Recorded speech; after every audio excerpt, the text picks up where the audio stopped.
All right, well, it is 4:30, so we're going to go ahead and get started. And for those of you viewing this recap, welcome. We're glad that you are here.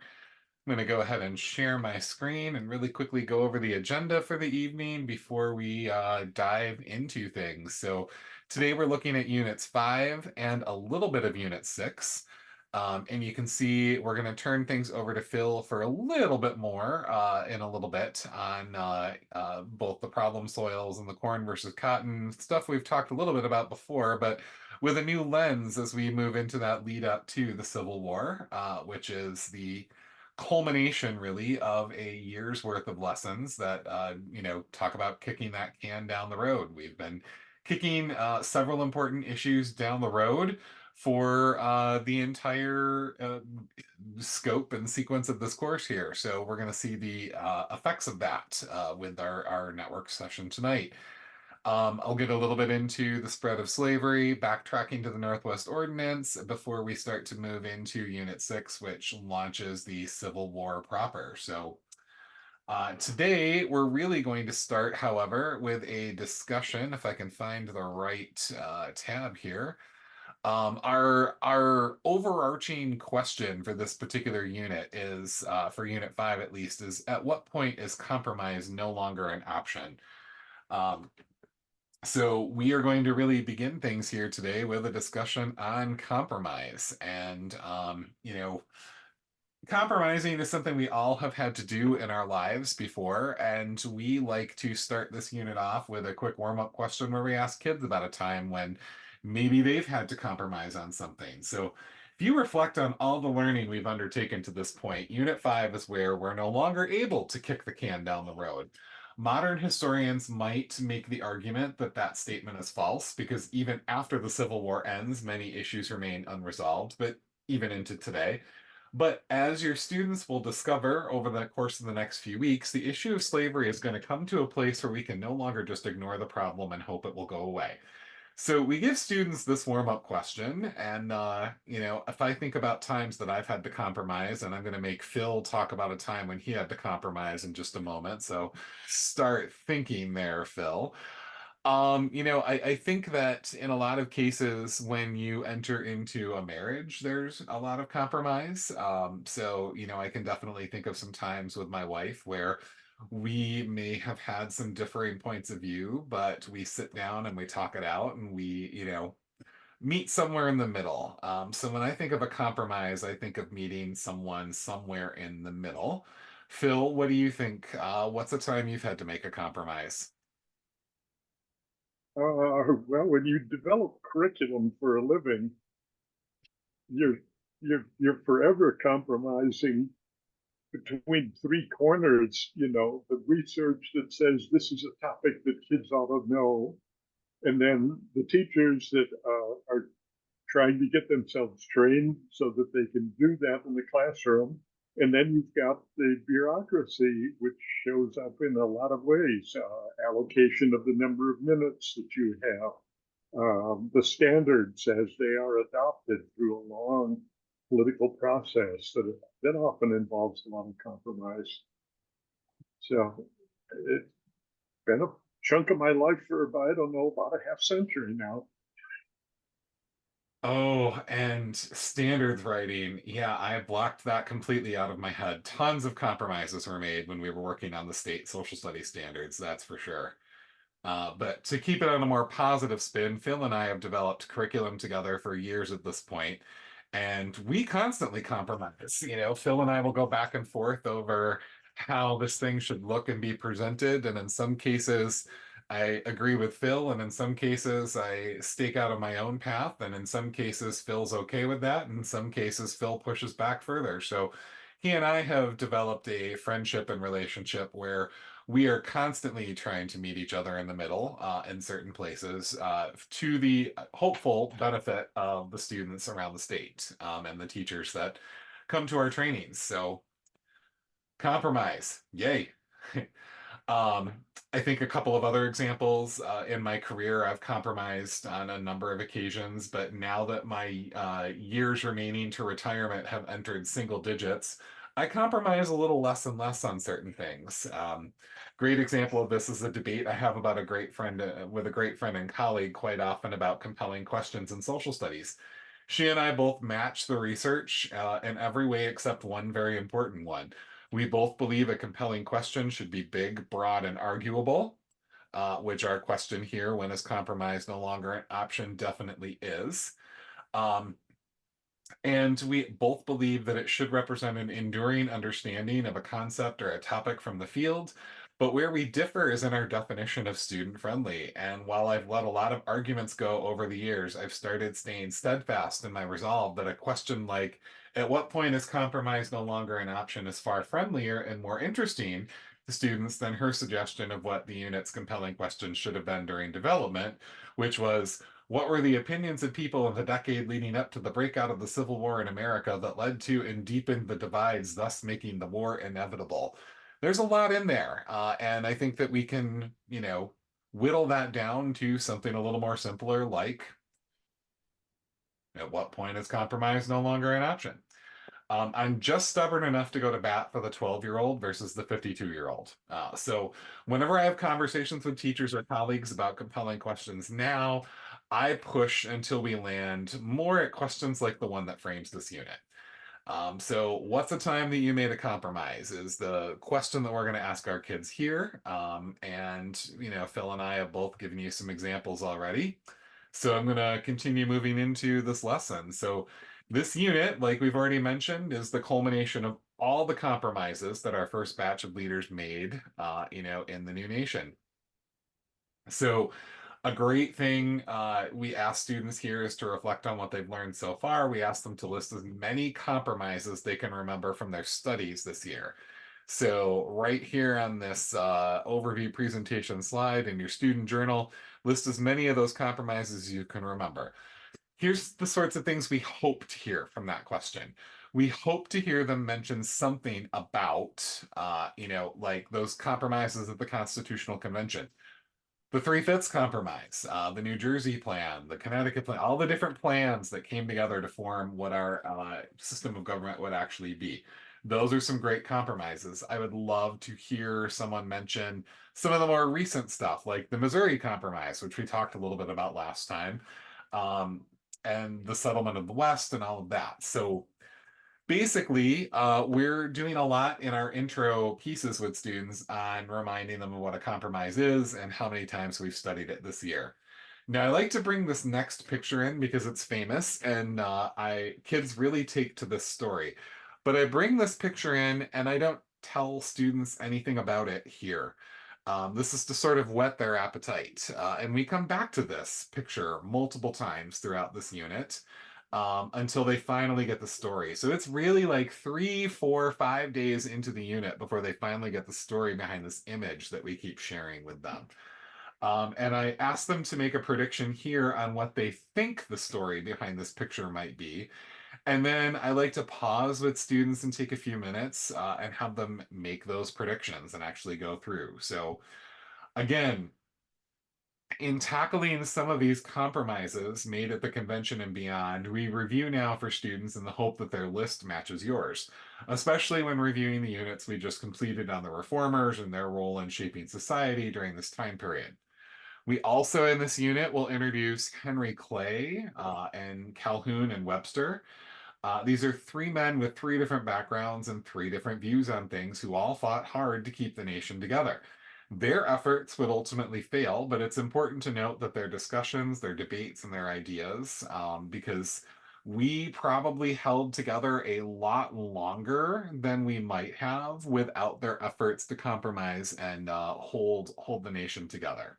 So the things on this slide are definitely cans that we've studied and cans that we've kicked down the road and cans that we'll talk about again in this unit that lead to that final kick before the Civil War. So we've talked about the Missouri Compromise already, but bullet points 3 and beyond all get introduced in this unit. So we're going to talk a little bit about the Wilmot Proviso. And, this one would outlaw slavery in any territory that was gained in the lands that we gained from Mexico at this point in time. And this continued to divide Congress as Congress went through and did its thing. We had the Missouri Compromise before, saying nothing above this particular line is going to come in as a slave state, and everything below could. But now we're getting a little more specific as we continue to cross out through from sea to shining sea here. We also get to the Compromise of 1850, which deals with California. California applied to be admitted as a free state. So this can gets resurrected again here. And Henry Clay, one of those three guys I talked about before, proposed that, hey, what if we let California in as a free state and then we abolish the slave trade in DC, and then we tie Congress from passing laws regarding slavery over the rest of what was formerly there in Mexico. So this was a compromise, but not really. Again, we're kicking that can, we're moving it forward, we're continuing to not address head on the major issue. We've got the Kansas-Nebraska Act, which again, through that march, in this particular case, we've got two states that end up coming in here, and they were going to let the people living there decide whether or not to allow slavery in each of those territories. Basically, this undid the compromise that was done before with the Missouri Compromise. And the South loved that move in particular because they ended up picking up some additional slave states here. So we also get into Bleeding Kansas a little bit. We get into John Brown, and out of this, we get a brand new a political party that had not existed in the form in which it would spring to life here. But the Republican Party formed out of reaction to the Kansas and Nebraska Act. And basically, a lot of the folks that were part of the Republican Party were former Whigs. And the Whigs had split previously before. So this is the time for kids to really start to understand that some of these political parties that we still have today came out of some of these early parties that had a vastly different thought process and a vastly different platform than they do even today.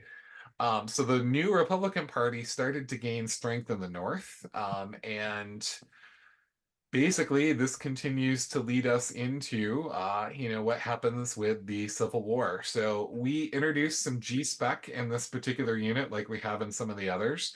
And we ask students to explore the geographic, social, political, economic, and cultural issues that helped lead to the rising sectional tensions that would eventually break the nation apart, cause us to go to war with one another, and ultimately provide a brand new set of challenges for this nation to grapple with. So, um, as we go through this unit, we were going to talk about all of these things, including the Northwest Ordinance, which I'll get to in a little bit. We will talk a little bit, maybe less tonight in the network rollout, but definitely in the units about the differences in some of the lives of the free folks and the enslaved peoples. So there's some stuff on that in these units.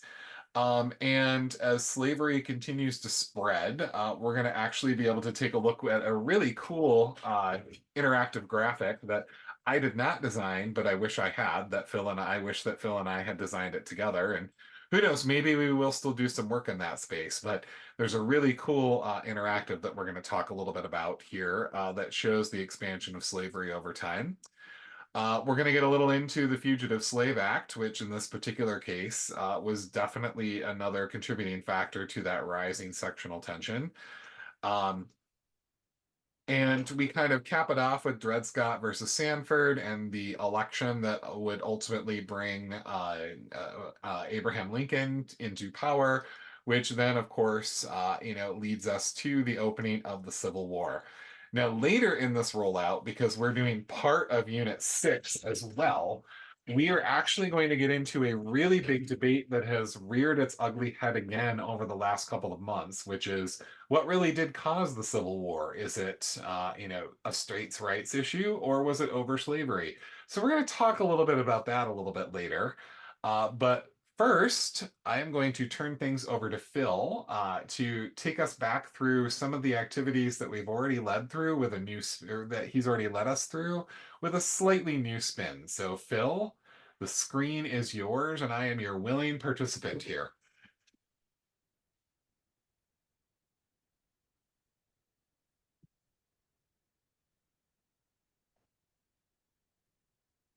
Yeah, like Dave said, I kind of think we need to go back and trace a thread of cause and effect over a fairly long period of time here.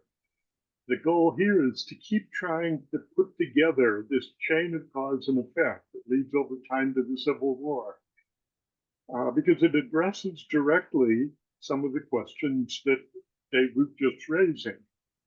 Um, so let's go all the way back to where you did a map of the regions of North America. And this is something that people have done in a number of different grades so far. But if your students haven't done it, this is a nice place to start it all over again, to say you just draw 4 lines. And when you draw these 4 lines, the mountain line, the frost line, the dry line, and the 7-month growing season line, you isolate the southeastern part of the United States. How did that geographic condition end up with huge differences in population growth? And you're saying, why do you talk about population growth? Because population at that time was also economic wealth, it was political clout, it was military might. In other words, it's kind of the question you have to have answered in the back of your mind to make the other questions make sense. So I keep saying we really need to go back to the one thing that is perfectly correlated with those lines, and that is the soil. The ulticells form where there's more than enough rain for trees and at least 7 months with no frost. It's the environment that creates the soil. The soil then creates the conditions for agricultural growth. And we pointed out that, especially in the 1840s, a Midwestern farmer would get more than twice the yield for less than 4/5 of the work. And that was a huge difference. It was a difference that found its way into things like life expectancy and malnutrition and things like that. And the problem is that cotton, as a plant, needs 200 days without frost. That meant you really had no choice. Cotton had to be grown in the environment that also made those soils that were relatively unprofitable. And that meant that even though you had to grow cotton there, cotton wouldn't grow particularly well there because the soil is not particularly good, except in a few little places, and that's going to matter a lot. Now, last week we gave you an activity that basically says take a look at north versus south. The northern soil, by its very nature, is a lot easier to plow. It's not as finely tight clay, it's not stuck together as hard. Freezing actually helps because it breaks the soil apart and it interferes with the microbes that cause the decay of the organic matter that gives the dark color to the soil. Corn seeds were a whole lot easier to plant, and you only planted half as many of them. Corn blocks the sun, and therefore you only need to weed the field for a couple weeks, not 5 months. Corn is very easy to harvest by comparison. It's 1 or 2 ears per plant, half as many plants per acre, and cotton is 30 little bolls that have to be picked. And then corn husking is fairly easy, and removing the seeds from cotton is really hard.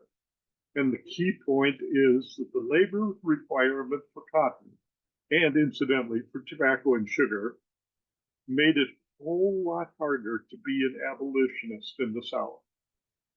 Because without slavery, they literally couldn't grow anything that would support life with the technology of farming and ag and industry and house heating and so on. I mean, this is before air conditioning.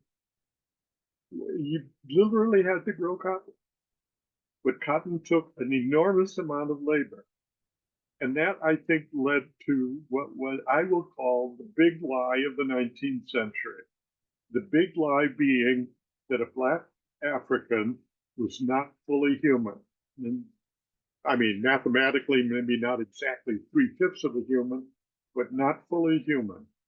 And it just was easier to propagate that lie in a place where you needed that slavery in order to have a viable economy.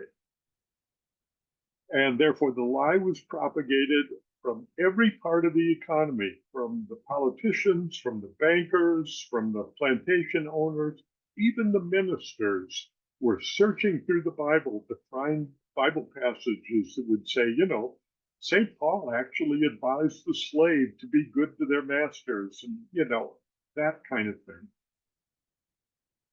Now, that's one thread.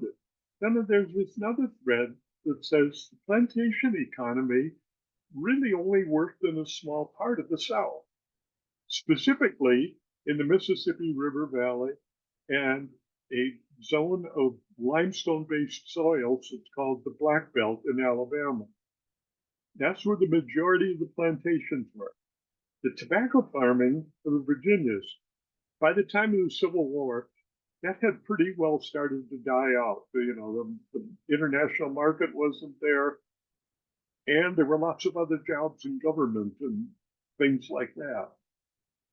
The indigo and rice plantations of the Carolina coast could not expand away from the tidal areas right along the coast. So that was an economy that just simply could not expand. Sugar could be grown, but only in the very southern part of Louisiana and in Florida, but Florida wasn't part of the system yet. So the big deal was cotton was king, and it was king specifically in the Black Belt of Alabama and the Mississippi River floodplain.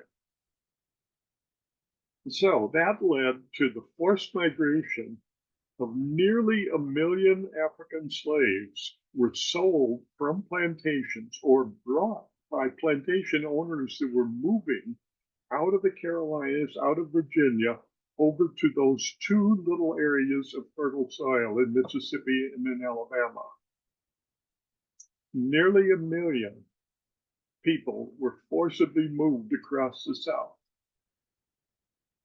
Now, we've got another activity that we talked about last week that talked about the voting against secession. And we're going to get there chronologically, but I wanted to put it up here because I wanted you to kind of notice that the Carolinas were 100% in favor of secession. And why that happened is an interesting question. Like, how did geographic conditions make such huge differences in population growth? Last week we said a big part of that story was the Erie Canal and the impact that it had on the economies of New York and the Great Lakes region. So I put up on your website a PowerPoint that has these population figures on it. That the population changed between 1830 and 1840. Draw the line for the 7-month growing season. Now, it's true, that line wiggles around a little bit. It actually dips south over the mountains and it goes north. But just think of it as a kind of a straight line across. That's good enough. The other straight line is the Erie Canal. And the effect of the Erie Canal was to link the whole Great Lakes region to the East Coast. And within 10 years, there were more canals that connected the Great Lakes to the Mississippi and the Ohio rivers. So put that map, it's a very simple looking map. Put that in the back of your head. Well, they even tried to build a canal from Clinton River in Detroit over to the Kalamazoo River. You can find the parts of that in Jackson and a couple other places like that. Let's go back to that map of population. Between 1830 and 1840, New York State gained 500,000 people. 500,000. Ohio gained even more. Illinois, Indiana, and Pennsylvania got 1 million people, more than they had. Then the two states of Alabama and Mississippi got over 500,000 people. A big part of the story of what led up to the Civil War was the westward migration of export-oriented plantations that left the Carolinas and moved over. Congress officially ended the slave trade in 1808, and yet 500,000 slaves were either traded or carried westward across the South. The last slave ship came in the 1850s. There's a nice little book about that. At least 50,000 slaves were smuggled directly into Alabama, Mississippi, and Texas. Now, again, to pull these threads together, there's a student activity in 5th grade about the number of African people, and we've shown this to you, but it's probably worth mentioning it again, that during the whole slave trade, about 400,000 people were brought into North America. Nearly twice that many were brought into Cuba alone. Nearly as many were brought into Haiti, to the Dominican Republic. Jamaica got over 1 million. Nearly 2 million came into the little islands, the place where it was safe to have a plantation because the island was small enough that you could control the slaves. They couldn't escape to anywhere. And then almost 5 million were brought into South America. I'm going to focus specifically on the one large island, Hispaniola or Saint Domingue, depending on whether you speak French or Spanish. In 1790, it had 40,000 whites, 28,000 free blacks, and 420,000 slaves. And in 1791, the slaves started what would become a successful revolution. Now, this is a real messy story and it's complicated. The rebels were winning already in 1792. Then the British came, and then a little while later, the French came to take it back. This time they brought a bunch of Polish allies with them. But by about 1800, the slave revolution seemed real likely to win. You say, well, that's out of my time frame. Not necessarily, because it connects to things like the Kansas-Missouri, Nebraska Compromise. What the revolution did was it ended Napoleon's plan to rule America. Now, a key part of that plan was to have barges come down the Mississippi River full of grain from the American Midwest. And those barges would go down to the islands of the Caribbean. They would then ship slaves and tools and other things back north to pay for that. But the idea was the island planters wanted to concentrate on what made them money, which was sugar and coffee. At that time, they controlled about 60% of the world's coffee, although it was actually still less valuable than sugar. So I said, that's Napoleon's plan, was to have barges on the Mississippi River go through New Orleans, load onto ships, take that food down to support the plantations of the Caribbean, and then bring slaves back up and start the cotton revolution there.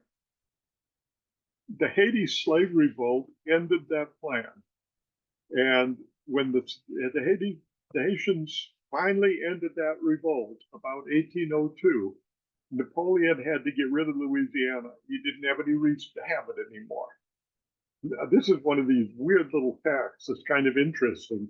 Thomas Jefferson didn't actually want to buy Louisiana. He just wanted to buy New Orleans. He wanted to control that trade. And Napoleon told him, basically, you want New Orleans?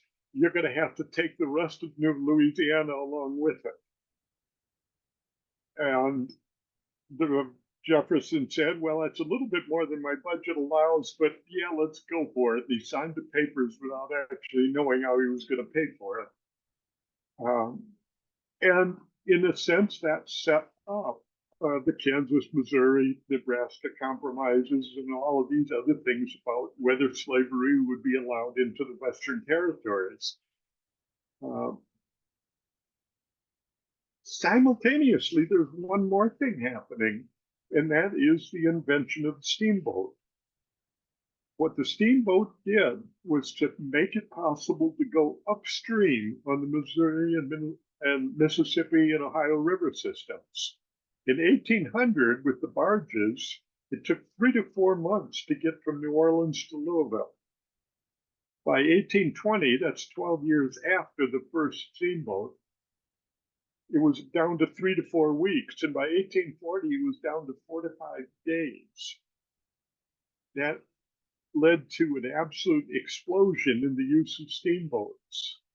In 1817, there were 17 steamboats, it's easy to remember those numbers, in the entire Mississippi River system. By 1850, there were more than 700 of them. I copied down just one page out of a 28-page list of the steamboats at that time. There was actually a steamboat called the Frisbee. Well, I thought that was kind of interesting. There were 6 steamboats named for Franklin, but they weren't all for Benjamin Franklin. One of them was for Jane Franklin, and another one was for William Franklin. There were, however, 3 steamboats named for Benjamin Franklin. And that's a kind of an interesting lead into the next part of this story, because steamboats were a kind of a risky thing. This is just a list of the steamboats that were destroyed by explosions, snags, fires, or collisions in the year 1837. And it's a pretty long list. And then you see a couple of them down here in 1838. I really wanted to take a picture of 1838, but I couldn't take a picture of it because it took 3 pages in this book to list all of the steamboats that were wrecked in 1838. This meant that there was a huge business of steamboat manufacturing, and almost all of that was in places like Ironton, Pennsylvania, and Cincinnati, and Wheeling, West Virginia, and California, and Brownsville, Pennsylvania. That's a suburb of Pittsburgh. So this is another part of this economy that's leading to the population change that you see here, that it was supporting this cotton economy in Mississippi and Alabama with a steamboat economy that was up here in Ohio and Pennsylvania, going back and forth on the Mississippi River system. Now, about that time, 4th graders have already learned that Michigan added almost 200,000 people. These are the other states that were somewhere between 50 and 200,000. And you notice there's a kind of a gap over there in eastern North America. The frontier was actually adding tens of thousands of people at this time. And meanwhile, the Carolinas and Florida and Maryland added less than 60,000, 70,000, and Virginia actually lost 20,000 people. Now, how does this help us understand the geography of the vote to secede and the geography of the Civil War, the geography of the votes for these compromises? The fact is the total population, change of population in the South was less than just New York and Ohio, and it was less than 1/3 of the North. So the South was already feeling like it was kind of being left behind, except for Alabama and Mississippi that were growing fairly rapidly. How did geographic conditions make such a huge difference in population? The Erie Canal was a big game changer. It promoted growth in New York and the Northwest Territories. The growth in the South had shifted to the West. New Orleans had become its capital, displacing Charleston. And New Orleans was actually, by the 1850s, the number 4 port in the entire world. That there was so much cotton and food coming out of New York and so much in New Orleans and so much tools and to some extent bootleg slaves coming into it, often coming from the Carolinas or from Virginia. And the Carolinas, Charleston, Virginia, just got left behind. Now, what are some plausible consequences of a general feeling of being left behind as times change? I'm going to suggest that this is a can that we've been kicking down the road, not just up to the Civil War, but right up to the present day. That if you want to look at the political geography of the United States right now, you've got a number of areas of the United States that feel like they're left behind. You know, Kentucky and West Virginia, because coal mining is down where, and you know, a presidential candidate actually won a whole lot of votes by saying, I'm going to bring coal mining back. Didn't realize that coal mining had been left for somewhere else. Coal mining had been essentially erased as a job by the invention of a longwall coal mining machine where one person could do the work of 40 miners. That meant you have 39 people that are now unemployed. And you've got a lot of farmers who are no longer needed when tractors allow one farmer to do 2 or 3,000 acres instead of 35. And you've got some oil drillers that are not needed when you've got automatic machinery that does a horizontal drilling and you can have one well do multiple. Anyway, what are plausible consequences of being left behind? Is that another can that just keeps getting kicked down the road? That as a society, we just haven't figured out how to take care of the people whose jobs are lost when the times change, when there's an Erie Canal, when there's a steamboat, when there's a longwall mining, when there's a farm tractor, when there's a solar collector now, or a wind machine.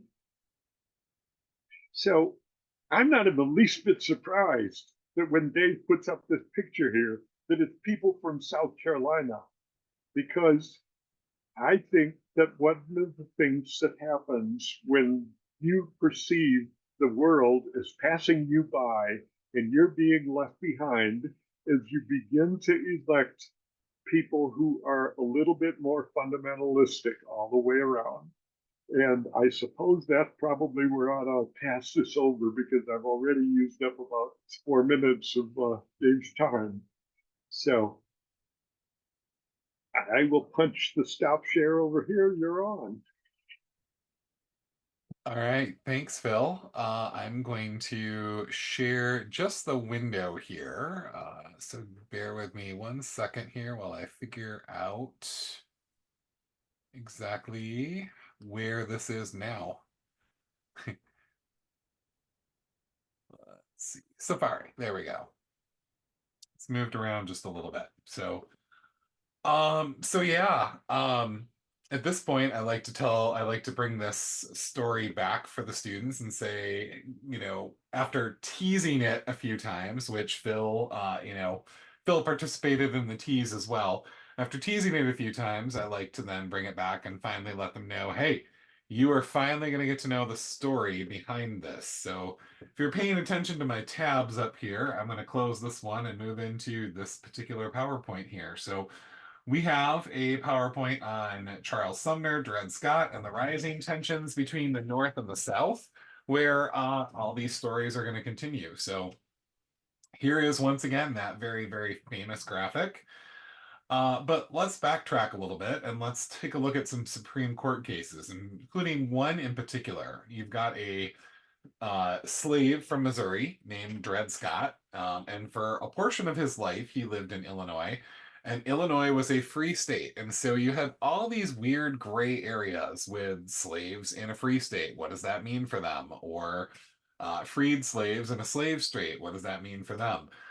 So Illinois was a free state. It was part of the territory where slavery had been forbidden by the Missouri Compromise, and that's going to be important here in just a minute. And when Dred Scott returned to Missouri, he sued for his freedom. And he claimed that, he was living in a free territory, Illinois, and that made him a free man. So it was quite an interesting little case here. It went all the way to the federal courts, and his master, was basically like, well, we're still in Missouri, so it doesn't matter that we lived for a brief period of time in Illinois. We came from Missouri, and that definitely means that you are my property.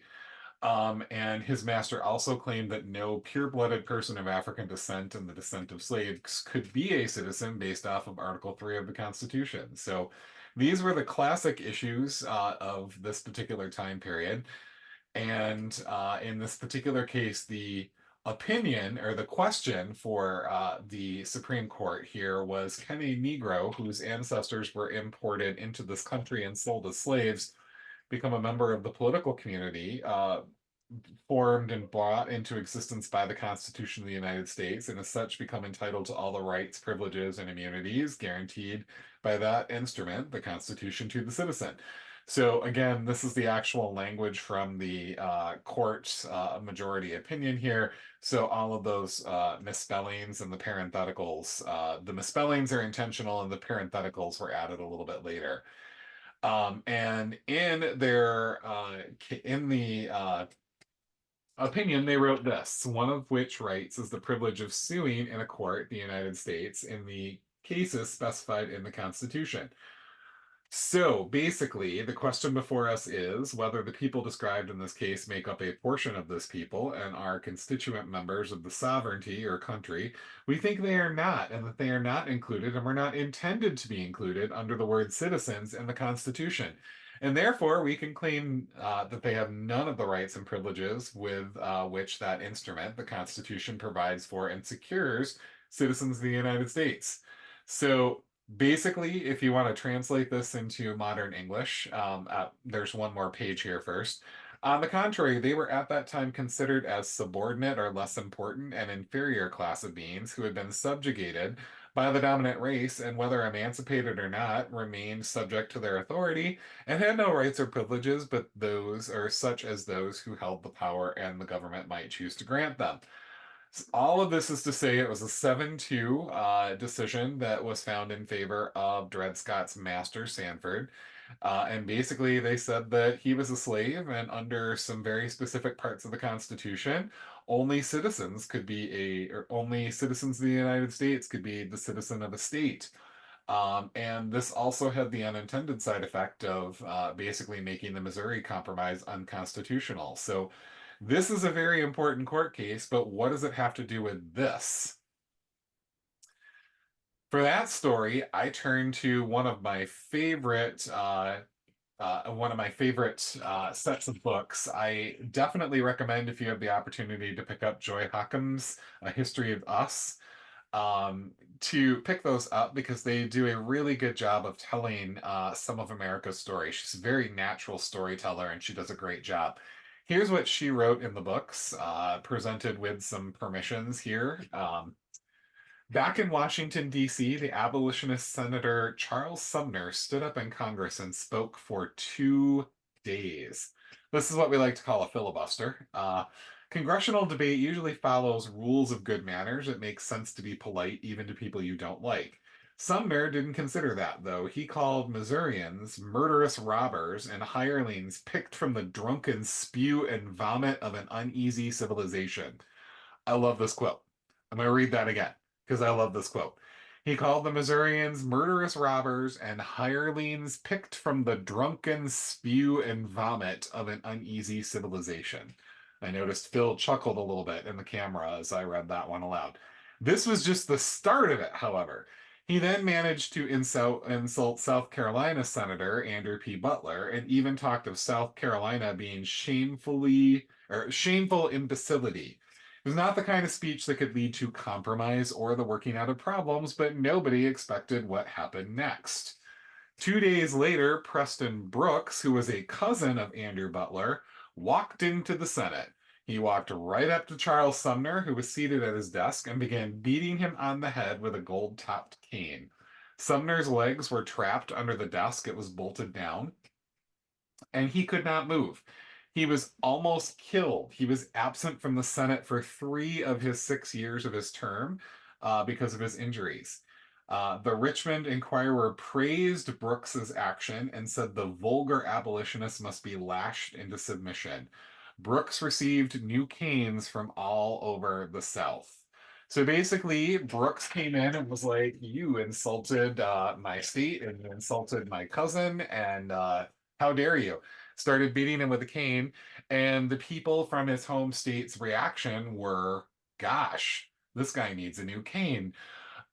So this is part of that story. So if I skip back for just a second to this and show this, this is the story now behind this famous painting. And you can see even in the reactions of some of the people who are in the background, there's a lot of smiling.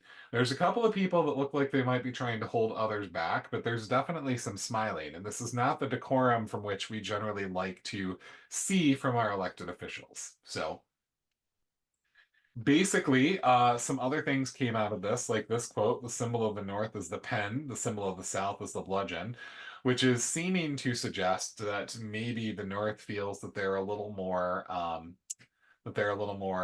evolved maybe than the South, if the South has to solve all of their problems by bludgeoning people with canes. And the Dred Scott decision came after this, but it was in the news prior to this. So basically, while Dred Scott was decided after the caning of Charles Sumner, um, it was a hot news topic, much like a lot of Supreme Court cases can sometimes end up being today. And just like while the Supreme Courts are weighing in on legislation, Congress wasn't stopping themselves from trying to pass more bills, like some of the ones like the one that you see here. So basically, this was one incident, but it did a very nice job of showcasing how the tensions between the North and the South are really, truly becoming more than we can really handle. So, a question that I like to pose to the students is: did Sumner deserve it? Most of the time, they agree, yeah, he probably shouldn't have used the language that he used in his speech on the Senate floor. But no, no one deserves to be bludgeoned with a cane. And certainly the person doing the bludgeoning should not be worthy of, nice new canes being sent to them. That was poor choice. I do some social emotional learning consulting as part of my gig, and we definitely don't teach that as part of SEL. We definitely don't say use your, we're more about using our words and identifying our emotions and things like that. And so, yeah, Charles Sumner did not deserve it. So once students have this, and that's part of the reason why I do a slow burn of this graphic. Once students finally have this story, it really makes this graphic powerful and a powerful symbol of that rising sectional tension that has gripped the United States over the last couple of units. So going to close this, and the next thing I'm going to bring up before we take a out. No, sorry, the next thing I'm going to bring up is this interactive. Now, I said before, this is not one of the ones that Phil and I created. Phil and I every summer have some projects that we work on together, and it's some of my favorite time each year. And I really like this one because of how in-depth you can go. So you can see from the 1790 census the enslaved population of different territories. So you have, up here in New Hampshire, there were a few slaves, not many. Slavery wasn't necessarily a thing that they practiced. You had some in New York. But as we start to move forward in time, like if I skip ahead to 1800, you can start to see what happens to the slave population of the United States as the United States grows. So even 1810, we get into 1820. And you can see it's all starting to move down below that sagging hammock line that Phil pointed out with his, regions of North America map. Continuing forward into 1830 and into 1840 and into 1850 and into 1860, which is, when we start the Civil War here. So this shows the enslaved population, and you can see where they're getting all of their information because they have a very nice bibliography here. But you have a drop-down menu here where you can see it based off of enslaved peoples per square mile.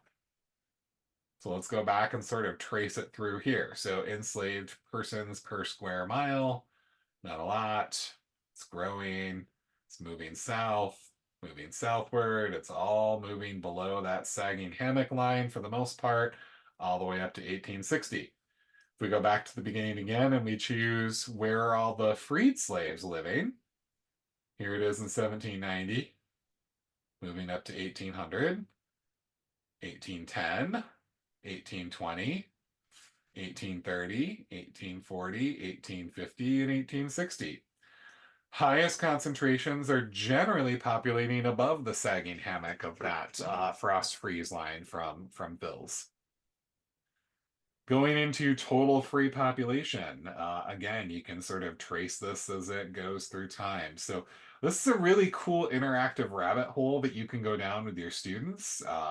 Take a look at total population. Where are people going? So here's where it was in 1790, here 1800, 1810, 1820, 1830, 1840, 1850, 1860. So again, this is a interactive that we have a couple of small activities attached to, but it's really here to help students visualize, again, those radical lines through which, the issue of slavery traveled in the United States. We also backtrack a little bit to talk about the Northwest Ordinance, and we give students some copies of the Northwest Ordinance a couple of different ways.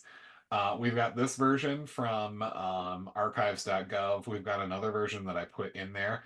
We're not asking students to read the whole thing. If you take a look at the actual lesson plan proper, we really are telling you to spend some time in section 9, 13, and 14, and articles 1, 2, 4, and 6. And by looking at some of these, I'm just going to pull up section 9 and Article 6 here. So with section 9, we have so soon as there shall be 5,000 free, that's the key word here, male inhabitants of full age in the district, upon giving proof thereof to the governor, they shall receive authority with time and place to elect a representative from their counties or townships to represent them in the General Assembly, provided that for every 500 free male inhabitants, there shall be one representative, and so on progressively with that number of free male inhabitants shall the right of representation increase until the number of representatives shall amount to 25, after which the number and proportion of representatives shall be regulated by the legislature, provided that no person be eligible or qualified to act as a representative unless he shall have been a citizen of one of the United States 3 years and be a resident in the district, or unless he shall have resided in the district 3 years, and in either case shall likewise hold in his own right in fee simple 200 acres of land within the same. So this is really talking about how representation will shake out in newer territories until they come to statehood. And so I like to ask students, what do they notice about this? And then we move into some of the other ones. You'll notice I put emphasis on certain words. That was intentional. I'm sure you picked up on the words that I used, but just in case, I emphasized he and free, two rhyming words here that do not allow women these to be represented here, or allow enslaved Africans, because you have to be a citizen of the United States. And we've already talked about Dred Scott Sanford and what the Supreme Court decided on that one. So Article 6 now says, there shall be neither slavery nor involuntary servitude in said territory, which we're talking again about places like Michigan. Otherwise than in the punishment of crimes whereof the party shall have been duly convicted, provided always that the person escaping into the same from whom labor or service is lawfully claimed in any one of the original states, such fugitive may be lawfully reclaimed and conveyed to the person claiming his or her labor or service as aforesaid. So this is saying in a place like Michigan, slavery is not going to take hold, but if a person runs away, so this is like a little mini prelude to the Fugitive Slave Act. So if a slave runs away and they're found to be living up here, these territories have to ship them back. So the Northwest Ordinance, we ask students to do some exploration of some very targeted pieces of this This would make a great jigsaw with your students where you have them actually take out part of, take out one part and become a expert on it and have some expert groups that they can discuss this with before presenting the whole thing to the class. Or you can follow the outline of the activities as they are in Giants. But Northwest Ordinance is an important piece to study alongside of this because, again, it's factoring into all of those wonky compromises that we've had over the course of this entire course. So, Gee, I wonder where we've seen this picture before. Well, welcome back from the break here. Um, I'm looking at one of the consequences I had suggested of the fact that the Carolinas, Virginia, and parts of Georgia were being left behind by the new cotton economy, which was mainly in Alabama and Mississippi and serviced by steamboats on the Mississippi River. The population change map as a whole clearly shows what parts of the country were gaining in strength very rapidly in population, in economic strength, in political clout, in the number of representatives, and so on. That the only part of the South that was actually generating that kind of growth were the Alabama Black Belt, the middle of Alabama, and the Mississippi River floodplain. And we'd shown you in a map to say cotton was king on those two areas of relatively fertile soil. That the other plantation areas, indigo, rice, and tobacco plantations, were moribund, if not dying by then. Now, South Carolina and North Carolina still have a large population, but that population was small farmers with one or two or maybe a half dozen slaves. They weren't the large plantations that were plugged into the international economy. The environmental conditions that caused alphasols and basically set up that whole north-south division also favored a handful of diseases.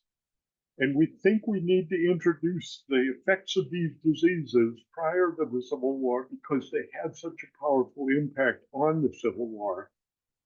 But they had an impact prior to the Civil War on the economic conditions that led up to the Civil War. So one of those diseases was yellow fever.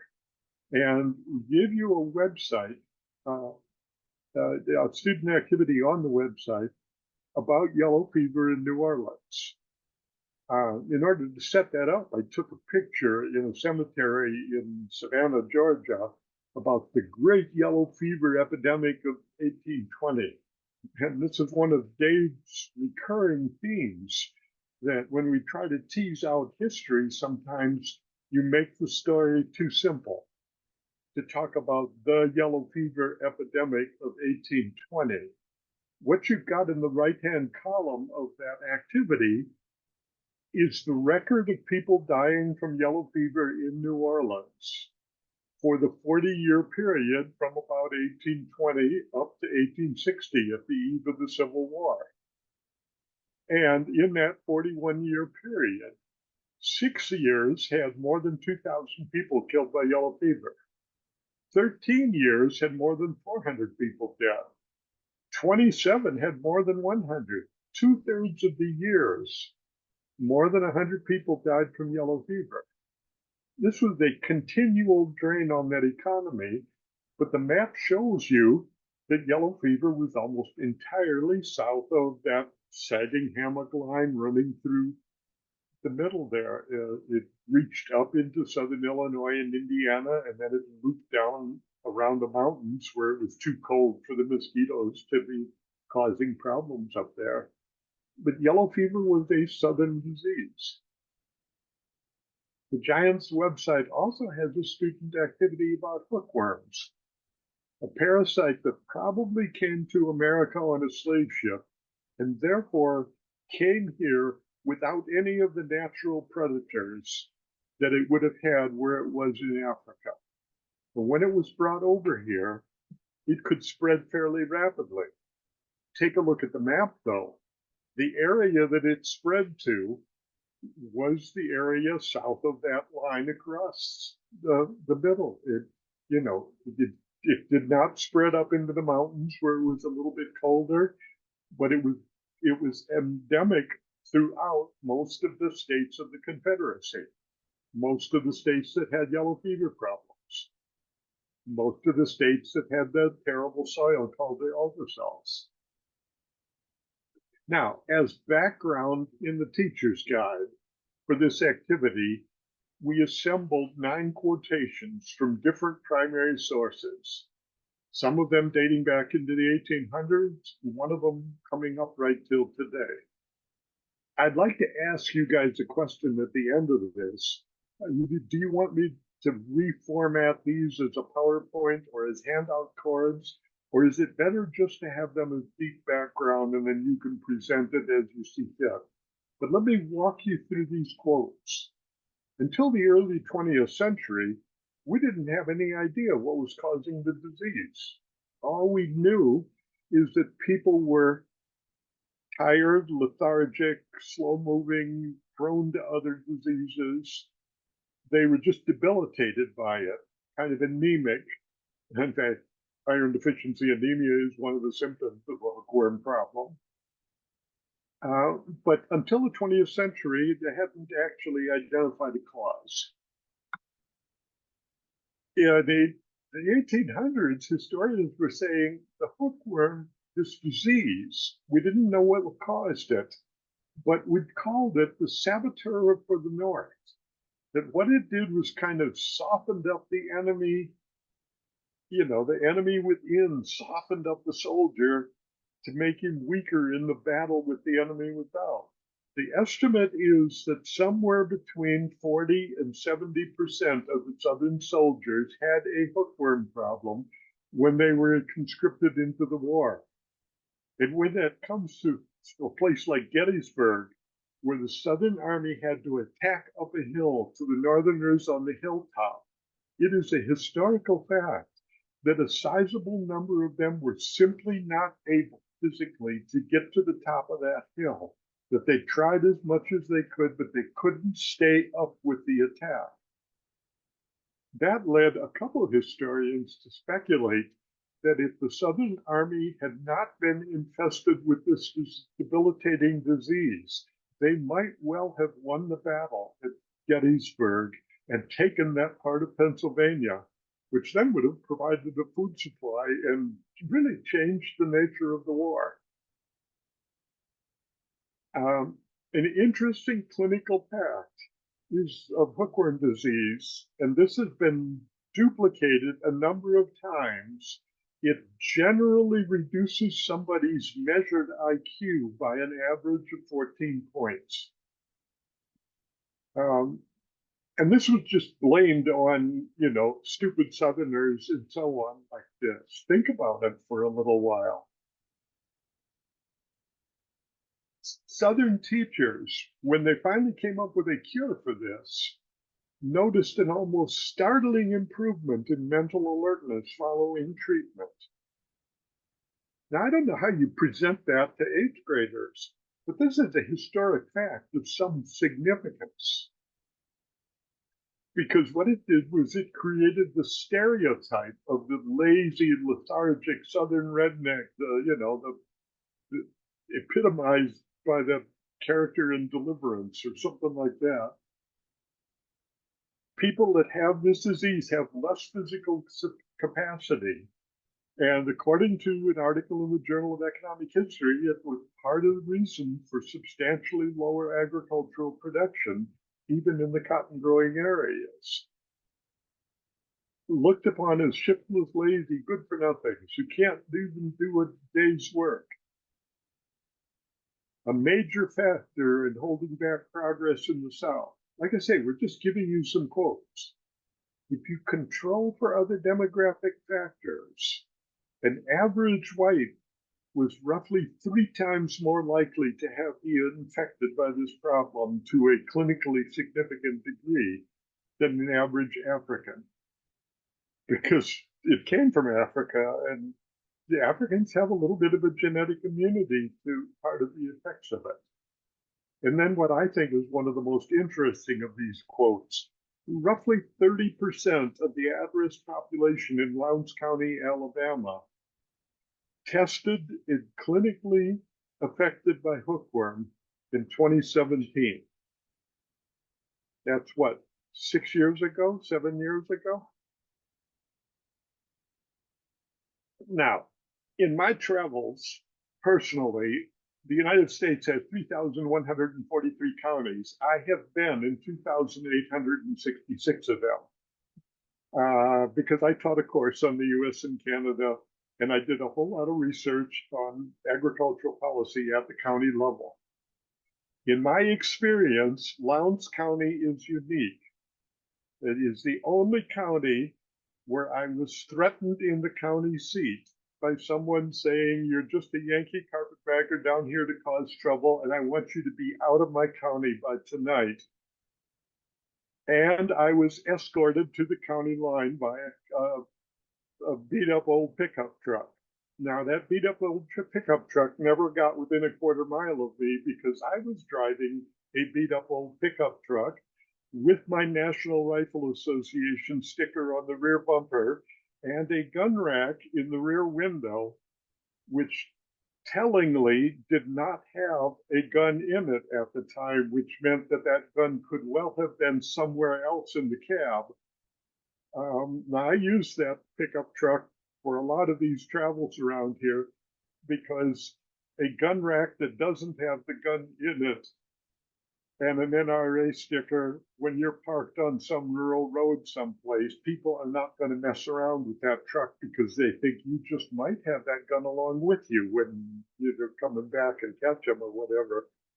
So I was doing that somewhat strategically, but Lowndes County, Alabama is unique. And there actually is a book out called The Death in Lowndes County that traces one of the racial problems that occurred in that area.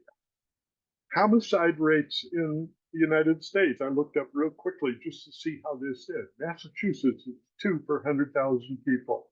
Utah is 3. New York, where I was at the time, is 5.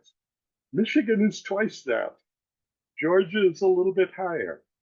Alabama is a little bit higher than that. And Lowndes County is 3 times higher than that. It's the 3rd highest homicide rate during that decade for my data. And this is coming from a government source, the Centers for Disease Control. Back when the Centers for Disease Control was actually allowed to do research on homicide in the United States until the Amendment Second people got that prohibited. So my question comes back. Do you want us to reformat these as a PowerPoint or as handout cards that you could give the kids, or is it better for you to do your own editing on them? And let me know in the chat or by an email sometime.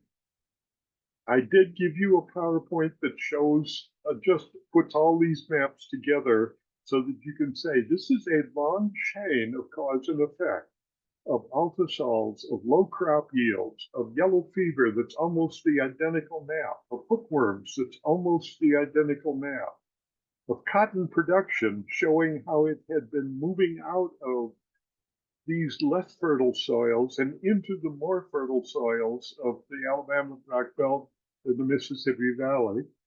And then finally that vote to secede, which has almost unanimous in the places that were feeling like they were being left behind.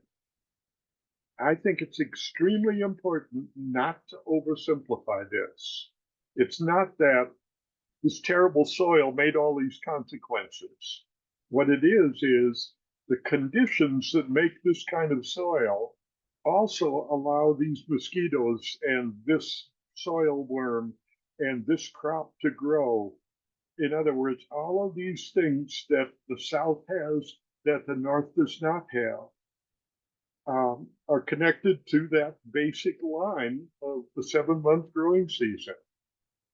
And that line was still there as part of the energy map as recently as 20 years ago. when in the South you spend more money for air conditioning than you do in the North. In the North, you spend more money for heating. And since air conditioning is done with electricity and heating at that time was done with oil and gas, that had an effect on energy policy today. So knowing about that line helps us understand the Civil War, but I think it helps us understand a bunch of things that are going on right now. And I showed you a couple of those maps. One thing that that line does is it very clearly marks the places that were getting immigrants in the 1800s from the places that were not. It's a very striking difference. And, you know, that this is kind of like war damage that's both physical and psychological. And then I'd say that the map is almost exactly the same in the 2020 for life expectancy, that we keep kicking that can down the road, but that can is still out there. And the gaps down here, you know, the little area around Atlanta or around Charlotte, North Carolina, you know, or around Tupelo, Mississippi, places like that. But that line is still there. These regional differences exist. And the Civil War isn't the end of the story, but it certainly is a big part of that story. Which leads me to the last frame here, so I will pass this back over to Dave.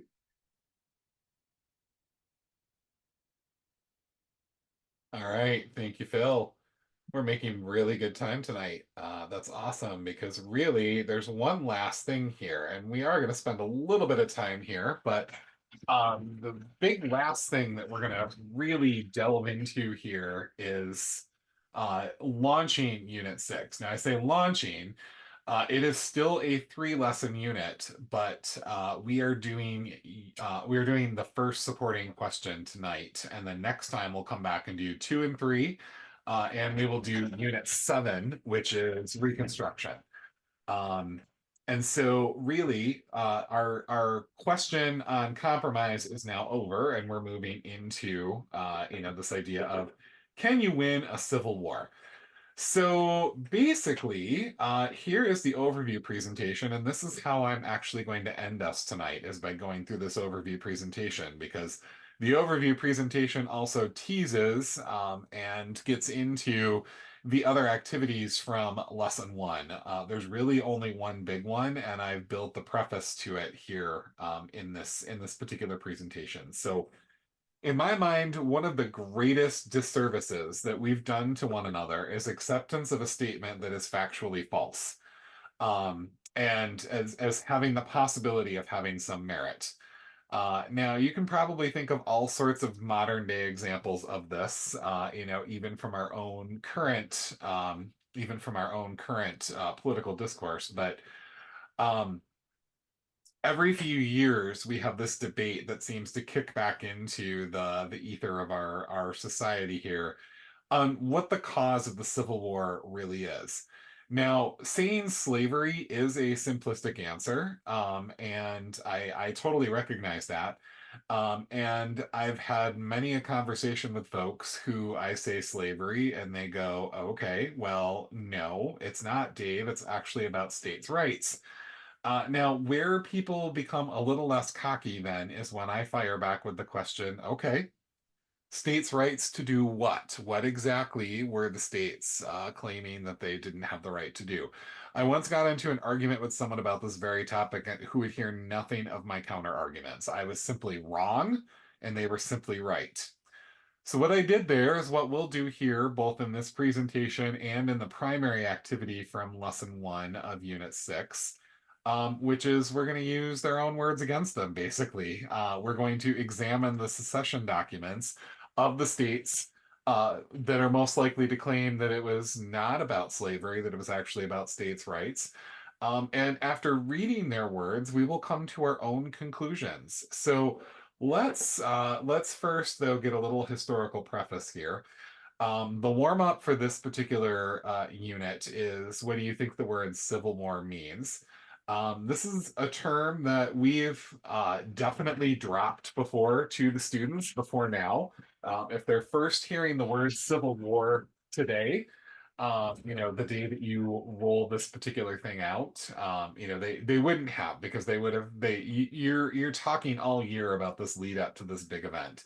But give some kids some time to sort of unpack it and then discuss through that unpacking process what a civil war is, and then ask them to sort of track how right we are as we go through these next units. Now, going back to Joy here, and Joy has these words to say in her book, A History of Us, War, on the chapter War, Terrible War. We hold these truths to be self-evident that all men are created equal, that they are endowed by their Creator with certain unalienable rights, that among these are life, liberty, and the pursuit of happiness. The time was 1860, and Americans had a problem. It wasn't a new problem, they'd been living with it since the nation began. There were those pesky words in the Declaration of Independence: all men are created equal. It had turned out that not all people were equal in the United States. One large group of people was not even free. So again, I like to pull some words from Joy because she is a fantastic writer. Whether you love or hate her methodology, she is a fantastic storyteller. And in this, I like to showcase a little bit on the 1860 election. We utilize a lot of Crash Course in seventh and eighth grade, Giants in particular. This is the first time I've actually embedded one into an overview presentation, but this, covers a couple of different slides that you can then go into a little more detail on afterwards. So we introduced the supporting questions. The supporting questions for these three lessons are: what are the geographic, political, economic, and cultural reasons why the South seceded? And that's where we're going to live today. And next time we'll come back and look at the other two. What were the advantages and disadvantages of the North and South at the beginning of the Civil War? And then how did the war impact the lives of all Americans? So these are the questions that this unit is centered around. And it's lesson one that we get into why the state seceded. So keep talking about compromise, but the era of compromises is over. And you have a particularly nasty election in 1860, where two different, it turns into multiple races for the presidency. So in the North, you have Lincoln. Lincoln, this is sort of what he was running on. He did not want slavery to expand into any new territories, but he did say multiple times on the campaign trail, because a campaign trail in this time period does not look like a campaign trail here, but he did say on multiple occasions that he didn't want to do anything to abolish slavery in the South. Saying something and actually doing something may not always jive with one another. So white Southerners didn't trust him at his word. They didn't say, oh, you know what, Lincoln, I can get behind him. He said he wasn't going to do anything about slavery here in the South. White Southerners did not trust him. And quite honestly, white Southerners saw a Republican victory in this particular election as being a grave threat to the United States overall. You also have these other two folks. You've got Stephen Douglas and John Bell. They were both sort of considered moderates, and their major stance that they could both agree on here was that they did not want the federal government to pass any new laws on slavery. So you had these guys, and then you had Breckinridge. And he felt, so polar opposite here of Lincoln, he felt that the federal government should be required to protect slavery in any territory. So whichever choice you wanted, you had a candidate basically running on that platform of. And here's how things shook down. There were 9 states that Lincoln didn't even appear on the ballot. So we're grappling with that in 2023 or 2024. Where some states are trying to disqualify some candidates, and the Supreme Court just weighed in this week, as a matter of fact, that nope, that is not a states' rights issue. That is something that's got to come from an act of Congress. But in this particular case, Lincoln didn't appear on the ballot in 9 states, but he ended up winning the popular vote and the Electoral College at the time. Um, so the way this map shook out, you've got orange, one Bell. The light green are the Southern Democrats united under Breckinridge. So you should see no surprise there. that all the states that had heaviest slave populations were also the states that were voting for the guy who wanted the federal government to protect it. And then you have the darker green Northern Democratic Douglas, who again sort of agreed with Bell on the idea that, let's just not pass any more laws about this. Let's just keep kicking that can down the road. But it is ultimately Lincoln who wins, even though again he wasn't on the ballot in 9 states. So that is quite interesting. So we get into this argument on states' rights. States had voluntarily joined the Union, so states were trying to say that, hey, we came into this voluntarily, we can leave this voluntarily if we so want. And so let's take a look at some selections from some of the secession documents. Now, in some of the later activities, students will actually be picking apart the whole thing, but here's what South Carolina had to say. The people of the state of South Carolina in convention assembled on this 26th day of April, AD 1852, declared that the frequent violations of the Constitution of the United States by the federal government and its encroachments upon the reserved rights of the states fully justified this state in then withdrawing from the federal union. But in deference to the opinions and wishes of the other slaveholding states, she forbore at that time to exercise this right. Since that time, these encroachments have continued to increase, and further forbearance ceases to be a virtue. So South Carolina is saying here that they wanted to leave all the way back in 1852, but the other slave states said, no, don't do that. And, in this particular case, they are citing slavery as part of the issue here. And you'll get to read more on South Carolina's thoughts on this again a little bit later in the lesson. Here's Mississippi. Our position is thoroughly identified with the institution of slavery, the greatest material interest of the world. Its labor supplies the product which constitutes by far the largest and most important portions of commerce of the earth. These products are peculiar to the climate verging on the tropical regions, and by an imperious law of nature, none but the black race can bear exposure to the tropical sun. These products have become necessities of the world, and a blow at slavery is a blow at commerce and civilization. That blow has been long aimed at the institution and was the point of reaching its consummation. There was no choice left us but submission to the mandates of abolition or a dissolution of the Union, whose principles had been subverted to work out our ruin. That we do not overstate the dangers to our institution, a reference to a few facts will sufficiently prove. They are clearly seeing here that, not only is slavery part of their reason, the ability for them to have slaves, their reason, they also have some fairly racist content here in the middle where they talk about how the only people who can, handle the sun down in the area to work in the fields that is so important for the economy of this great nation are the slaves. So, they're the only ones who are equipped to do that. So that's what Mississippi had to say. Let's take a look at Georgia. The people of Georgia, having dissolved their political connection with the government of the United States of America, present to their Confederates and the world the causes which have led to the separation. For the last 10 years, we have had numerous and serious causes of complaint against our non slaveholding Confederate states with reference to the subject of African slavery. They have endeavored to weaken our security, to disturb our domestic peace and tranquility, and persistently refuse to comply with their express constitutional obligations to us in reference to that property, and by the use of their power in the federal government have striven to deprive us of an equal enjoyment of the common territories of the Republic. I'm going to draw your attention to this line. For the last 10 years, we have had numerous and serious causes of complaint against our non-slave holding Confederate states with reference to the subject of African slavery. So Georgia is once again mentioning slavery in their secession document as one of the reasons why they go. Still don't believe me? Let's take a look at Texas. The government of the United States, by certain joint resolutions bearing date 1st of March in the year AD 1845, proposed to the Republic of Texas, then a free and sovereign independent nation, the annexation of the latter to the former as one of the co-equal states thereof.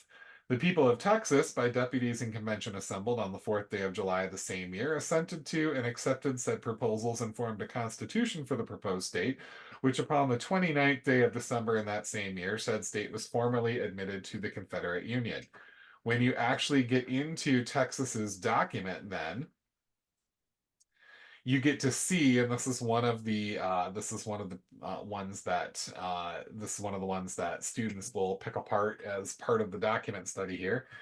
You will see going through here that they continually mention the slave states and the non-slave holding states, and Texas as well is using slavery as part of its justification for secession from the Union. So basically, we ask students to read some of these and say, okay, based off of this selection from it, which argument does Mississippi's secession document support? What evidence supports your claim? And in Mississippi's case, does it remind you of anything? So Mississippi and several other southern states used a very familiar format in drafting their secession documents. And that format is right here on the screen, something you may remember from our foundation unit or from the end of fifth grade, where we get into the Declaration of Independence. So a lot of the states in seceding from the Union modeled their secession off of the Declaration of Independence. And thanks to that format, they list their grievances. And in a lot of cases, that grievance is slavery. Moving forward into the unit, and we'll get a little bit more into this next time that we come together, but moving a little further into the unit, we'll get into lesson 2, which will basically get into what strengths did the North have, what weaknesses did the North have, what strengths did the South have, what weaknesses did the South have, and we'll really start to take a look at what each side was bringing to the table with this. Fifth grade US history teachers, we had them last night, and a question that they might pose towards the end of their Revolutionary War unit might be, who should have won the war? Was it the British or the American rebels? We're going to ask you the same question here with the Civil War. Who should have won the war based off of those strengths and weaknesses that they had going on? So moving forward, we will also talk a little bit about Fort Sumter. This is, a tough choice that Lincoln held. He had to decide, do I want to supply the fort with the supplies necessary to fight a war if war broke out? Or do I want to order troops to leave and therefore, sort of secede this to the Confederacy itself? So he did decide to supply the fort. The Confederacy found out, decided to prevent the government from holding on to it by attacking before those supply ships arrived. And it was a pretty massive battle. Over 34 hours, the fort was shelled. And finally, they surrendered. There weren't any casualties, interestingly enough, for a 34-hour, onslaught here. But Fort Sumter was definitely an official beginning to the war. And 2 days later, Lincoln asked the remaining members of Congress to provide all these folks to put down that uprising in the South. Lots of folks in the North did rally to this cry, although not everyone supported it, just like not everyone in the South supported secession. But many people did rise to that rallying cry. And some of the upper South, in particular, people who probably voted for Bell in that election that had not yet seceded, didn't necessarily appreciate that rallying cry quite as much as some of the northern ones. Kentucky, in particular, refused to furnish troops. And then you had a snowball effect as Virginia, North Carolina, Tennessee, and Arkansas all at that point voted to secede to join the Union in the weeks that followed Fort Sumter. So this is really causing that final division. It's destroy, it's we're done. We're done at this point. Both sides had plenty of people who were willing to enlist to give their lives for their particular country. And you had border states that had a lot of interesting power themselves that we'll talk a little bit about in these lessons when we get there next time.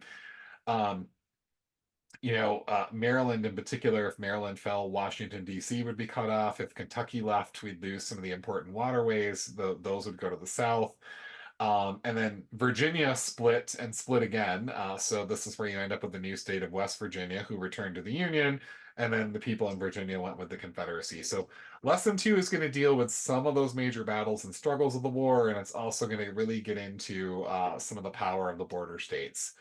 And then the final lesson, we'll delve deeply into the people and we'll sort of conclude the story. So lesson three, we'll get into people who fought, people who served. And again, just like we do sort of with the Revolutionary War in fifth grade, we're going to target some very specific groups of people. So we're also going to take a look at what happens as war continues to progress.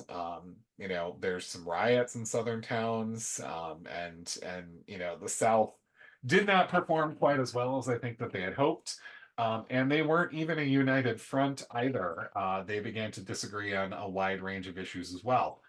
We will then get into how the war affected society and you can take a look at that bottom bullet point there. If food shortages were common, particularly in the South, inflation also rose, and this is something we've been dealing with. A pound of butter at 6.25, a dozen eggs cost $6. That is not actually 2023. That is, 1863. But that was, another time in our history where you would purchase those things for that price.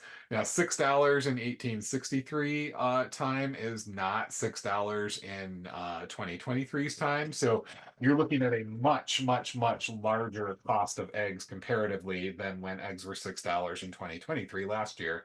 But all of this, basically, if a Confederate soldier is taking home 18 bucks, they can buy a dozen eggs, a pound of butter, and one other thing that costs $6. And that's it for the month.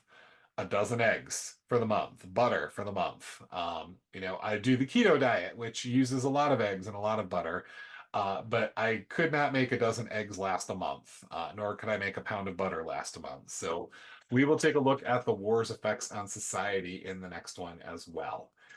So, very quickly, before we start to wind down this evening, I wanted you to know that we have provided the full secession documents for Mississippi, for Georgia, for South Carolina, for Texas, and for Virginia. You are more than welcome to look up more and include them as part of a document study. But the question over and over and over is going to be for students, and we've highlighted portions of it for students to really zone in on. They can look through all of it if they wish, but in particularly thinking about students today in 2024, um, this text is heavy, so you might want to shorten it even further. But let them know their primary answer is here, but they might find more evidence later. This is not a time to use AI. Normally, I'm like, hey, make the documents a little more simple. But we really, really, really want to squash the rumor that it was just about states' rights. It was states' rights to hold slaves, which was the primary reason why all of these places seceded from the Union. And it's right there in writing on the printed page for students to read and see. So, coming away from this, I like a big, broad, arguable question with many correct answers, but it's going to be really hard when you use the words of the South. It's going to be really, really hard for them to come up with anything other than a state's rights to hold slaves because almost every single one of these documents, of these secession documents that we've included and the ones that you can look up yourself, list slavery as their primary reason for secession from the Union. It's either flat out stated or so heavily implied that you would have to be very inebriated to miss it. So that's a piece that I like to throw into these units, and that's why this document study is a part of this penultimate unit of eighth grade. So the last thing I'm going to talk about today before we go is if I actually move over to the right Google Drive here.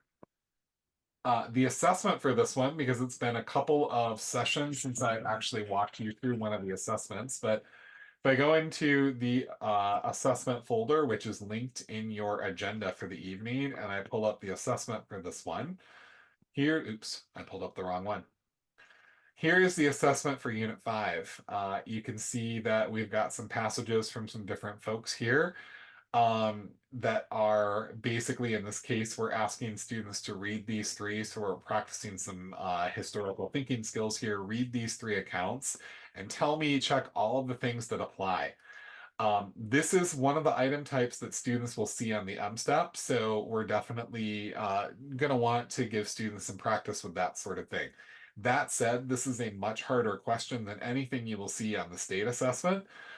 So if students do well on this and understand that, hey, you know what, I've got to look at these passages and I've got to find all the things that are similar and I may have to click more than one thing, then students have gotten some really good practice on the M-Step. Another item type that you will see are these drag and drop style questions. So in this particular case, what's true of those gray boxes? You're going to drag them to the right place. Enslaved people were not allowed to vote, so that's not the right place. Free blacks, however, were.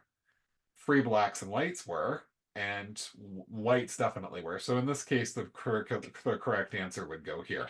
But students are able to drag these to the appropriate spot on the chart. And then we get into some writing. In this particular case, 1840 was a time of great reform and change.